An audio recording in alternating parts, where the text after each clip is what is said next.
Simplifying English. Understanding and replacing phrasal verbs. Hello, language learners. Today, we're diving into the fascinating world of English phrasal verbs.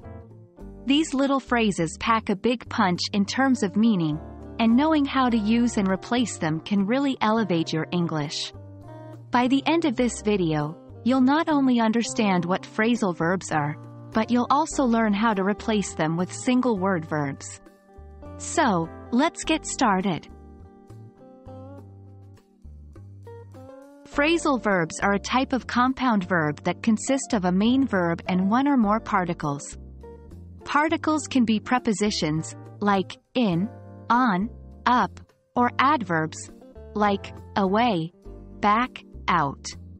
Together, they create a meaning that's often different from the original verb.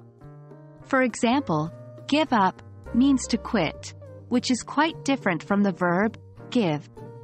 Phrasal verbs are very common in English, especially in informal speech and writing. Phrasal verbs can be replaced with single-word verbs to make your English sound more formal or academic. For example, the phrasal verb, give up, can be replaced with the single-word verb, quit. This ability to switch between different styles is an important aspect of English proficiency. There are three main types of phrasal verbs: intransitive, transitive separable, and transitive inseparable. Intransitive phrasal verbs don't need an object, like wake up.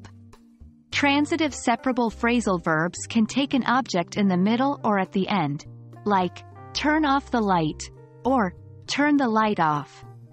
Finally, transitive inseparable phrasal verbs must have their object at the end, like look after the baby.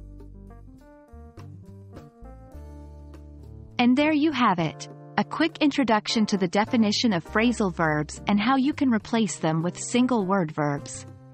Remember, mastering phrasal verbs takes practice, so keep trying and don't give up, or should I say, don't quit. We hope you found this video helpful. Keep learning and see you in the next video.